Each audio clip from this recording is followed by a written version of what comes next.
Olá, minha gente, muito bom dia, boa tarde, boa noite, conforme seja a hora que você esteja vendo a postagem desse vídeo, tá certo? Eu estou passando aqui rapidamente, quero contar uma pequena ilustração, uma história com E, não com H. É só uma ilustração, que é algo popular, a respeito da verdade e da mentira. Diz que certa vez andando por esse mundo, estavam andando, não lado a lado, mas estavam andando como que em linhas paralelas, a verdade e a mentira. Até que em determinado momento elas se cruzaram e uma deu bom dia para a outra, né? E a mentira disse: está um dia lindo, dona Verdade, está um dia muito lindo. Esse dia promete ser um dia maravilhoso. E a verdade, prudente como ela é, ela olhou assim para a mentira e falou: mentira falando verdade? E aí a mentira continuou o caminho dela, a verdade parou, olhou para um lado, olhou para o outro, e ela chegou à conclusão de que o dia realmente estava lindo. Então, ela vai ver que ela está aprendendo alguma coisa, disse a verdade consigo, falando com relação à mentira. E a mentira foi vagarosamente pelo seu caminho, e a verdade foi e alcançou a mentira. E mais uma vez a mentira disse: mas apesar de tudo isso, apesar desse dia estar ensolarado, mas não vai fazer muito calor porque o vento vai ajudar. E em um determinado momento começou a ventar e começou aquela brisa gostosa, e mais uma vez a verdade parou e falou: ué, a mentira? O que ela falou realmente está certo. E está tendo um vento gostoso que não deixa a gente ser consumido por esse sol escaldante. Chegaram mais à frente, pararam próximo de um rio. A mentira aí falou: vamos lá, dona Verdade, vamos tomar um banho, aproveitar e tomar um banho, se refrescar um pouco. A Verdade ficou com os braços cruzados olhando, e a mentira foi, se despiu, colocou a sua roupa, se jogou na água, de que água gostosa, que água maravilhosa. A Verdade olhou: bom, eu vou ver se agora eu sei que ela deve estar falando alguma mentira, eu vou pegar ela na mentira agora. E aí a Verdade também tirou a sua roupa e se jogou no rio. Mas só que quando a verdade ela se joga no rio, ela vê que realmente a água estava gostosa, estava muito boa. E o que aconteceu? Quando a verdade começou a relaxar um pouco, deixou de ficar vigiando a todo instante, a mentira saiu de maneira sorrateira da água, pegou a roupa da verdade e vestiu sobre ela. A verdade, então, quando viu aquilo, a mentira olhou para trás e olhou para a verdade e deu risada. E foi-se embora, e foi continuando andando pelo mundo. A verdade, então, quando viu aquilo, ela... a única roupa que tinha para ela sair, para ela se vestir, era a roupa da mentira. E ela, não querendo negar a sua essência, saiu da água e andou nua pelo mundo. Você sabe qual é a moral dessa história que eu estou contando a você? Segundo dizem os mais antigos, que muitas vezes nós queremos ouvir uma doce ou uma bem vestida mentira, mas não temos coragem para ouvir a nua e crua verdade. Isso aqui é uma ilustração sobre a igreja nos nossos dias, gente. Olhe, capítulo 7 do Evangelho de Mateus diz que nem todos que me dizem Senhor entrarão no reino dos céus, mas aquele que faz a vontade de meu Pai que está nos céus. E essa palavra é uma palavra para a igreja, que se diz igreja gloriosa, como nos diz o capítulo 2, versículo 9 de 1 Pedro. Que Deus preparou para si uma igreja gloriosa, né? Nós somos a nação eleita, como nos diz o capítulo 2 de 1 Pedro, versículo 9. Nós somos o sacerdócio santo, o sacerdócio real, povo escolhido para que andemos nas boas obras do Senhor. Aqui é que entra a questão: uma doce mentira dentro da igreja vai fazer algo desastroso, minha gente. E como é que a gente pode saber o que é verdade e o que é mentira? É se nós deixarmos se cumprir em nossa vida o que diz o Salmo 119, versículo 9. examinando conforme a palavra do Senhor. É se nós deixarmos cumprir em nossa vida o que nos diz o capítulo 17 ainda do livro de Atos, que quando Paulo chega em Bereia, já vinha corrido das outras cidades, mas Paulo estava ali, não estava desistindo de pregar o evangelho porque a sua vida estava em perigo, mas ele começa a pregar o evangelho, começa a anunciar que Jesus Cristo era o prometido lá do Velho Testamento, era o prometido das Santas e Sagradas Escrituras, do Pentateuco, de Moisés, da lei e de tudo mais que estava relacionado com as coisas de Deus.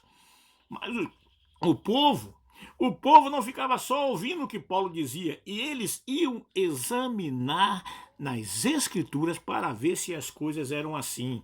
O maior problema da igreja hoje é que a igreja não quer saber de ler a palavra, não quer saber de estudar, não quer saber de buscar conhecimento na fonte. É por isso que tem muito crente aí que começa um crente em Jesus Cristo, fervoroso na fé, depois vai para o espiritismo. Porque alguém começa a pregar uma doutrina totalmente fora do plano de Deus, mas parecida com as coisas de Deus, e ele acaba aceitando. Sabe por quê? Porque não tem estrutura, não tem base espiritual, não tem base bíblica. Ele não sabe quem é que ele tem seguido, ele não sabe quem é que ele tem servido, ele não sabe como é que Deus opera na vida dele. A Bíblia me ensina como Deus opera na minha vida. Eu tenho que crer no Senhor Jesus Cristo. Como diz o versículo, capítulo 16 de Atos, versículo 30 e 31. Crê no Senhor Jesus Cristo e será salvo tu e a tua casa. A Bíblia mostra para mim que Jesus é o único, é o suficiente. O que passar disso aí é conversa fiada, sai do prumo de Deus. Infelizmente, hoje, muitos na igreja estão vivendo uma doce mentira. Não, irmão, você pode levar a vida assim, tudo bem, mas continue na igreja, venha aos cultos, você pode tomar a sua cervejinha, pode tomar a sua cachaçinha, você pode fazer de tudo, pode até fumar se você quiser, mas depois você vem na igreja que Deus vai te dar a vitória, aleluia. Você sabe quem é que bate palma para isso, dá risada? É o diabo. Porque estamos nos enganando. Essa é uma doce mentira. Eu quero que você vá para a Bíblia, vá ver o que é que Deus manda você fazer, porque o que Deus manda a gente fazer, muitas vezes não fazemos. Mas o que achamos que é certo, quando alguém nos diz, porque nós não temos coragem para ir buscar nas Sagradas Escrituras, então é melhor ficar ouvindo o que as pessoas falam, porque o pastor falou assim, então é assim. O pastor é alguém que vai prestar conta diante de Deus, como você vai prestar conta diante de Deus. E eu não estou aqui pregando contra pastor, não. Pastor é necessário na igreja. Pastor, como já dizia no Velho Testamento, pastor cuida do rebanho. E esse rebanho é o rebanho de Deus, as ovelhas do Senhor. Mas tem que ver se o pastor está sóbrio, se o pastor está seguindo a linha das Sagradas Escrituras. Porque senão, no final da história, quando a gente abrir o olho, vai se cumprir ainda. Capítulo 7 de Mateus, versículos 21 e 22. E naquele dia muitos dirão, Senhor, mas em teu nome eu não curei enfermos, eu não expulsei demônios, eu não fiz tantas maravilhas. E a resposta divina é, apartai-vos de mim, vós que praticais a iniquidades. Tá entendendo? Então, hoje a doce mentira está dentro da igreja. Os ensinamentos estão se desviando. Hoje é mais fácil você ser politicamente correto para agradar todo mundo, apesar de que, meu irmão, minha irmã, quando nós falamos a verdade, quando nós falamos aquilo que Deus nos manda falar, quando nós colocamos a nossa boca a serviço do Senhor, nós vamos ter, sem sombra de dúvida, muita gente torcendo o nariz, dizendo, esse que era viciado, foi assim comigo no início. Quando eu aceitei a fé, eu que era um cara que gostava de perturbar todo mundo, que andava em confusão, que andava em discussão, que andava desobedecendo pai e mãe no início, quando um dia eu aceitei a Jesus, os meus próprios familiares, você, um cara todo errado, agora é crente, o diabo vai ser o primeiro a te acusar, mas uma coisa é certa, se você estiver alicerçado na palavra, pode vir o que vier, pode vir o que quiser, que Deus vai te dar a vitória do mesmo jeito. Então eu estou dizendo a você, é hora da igreja examinar o que realmente temos aprendido, a quem temos servido. E a Bíblia nos ensina, nos mostra verdadeiramente qual é o caminho. O caminho é Jesus Cristo. Mas nessa caminhada temos que nos manter firmes e alicerçados na vontade de Deus. E a vontade de Deus é estarmos observando a sua palavra e colocando em prática em nossa vida. Tem muito modelo de igreja por aí, que é a igreja do oba-oba. Igreja, denominações, eu não estou falando da igreja espiritual do Senhor, porque essa é imutável. Essa, as portas do inferno não prevalecem contra ela. Essa não há demônio que resista quando alguém ora em nome de Jesus. A igreja espiritual de Deus é eu, é você, é todo aquele fragmento desse grande rebanho espiritual que um dia vai encontrar o Senhor nas nuvens. Fora isso, tudo é conversa fiada. Põe a tua casa em ordem.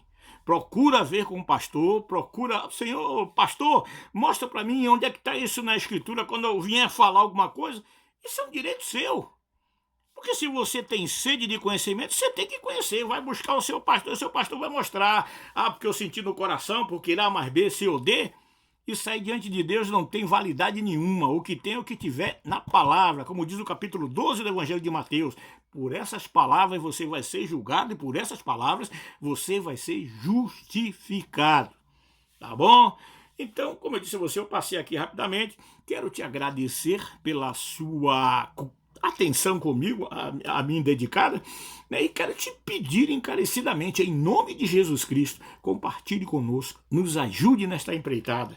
E eu sei que Deus vai recompensar a sua vida. Não que você vá atrás de recompensa, mas uma coisa é certa, Deus não quer ninguém fazendo nada de graça para ele. Apesar de que a Bíblia me diz de graça receber e de graça dai, mas Deus tem uma recompensa para você, tem algo para transformar na sua vida. Por isso, em nome de Jesus, compartilhe conosco e nos ajude nessa empreitada. Não deixe o inimigo ganhar terreno na sua vida, na sua casa, mas proclame que Jesus Cristo é o Senhor, que o Evangelho do Senhor Jesus ainda hoje liberta todo aquele que se achega a ele, buscando por libertação. Amém? Fica na paz que o resto a gente corre atrás em nome de Jesus. Amém. Graças a Deus.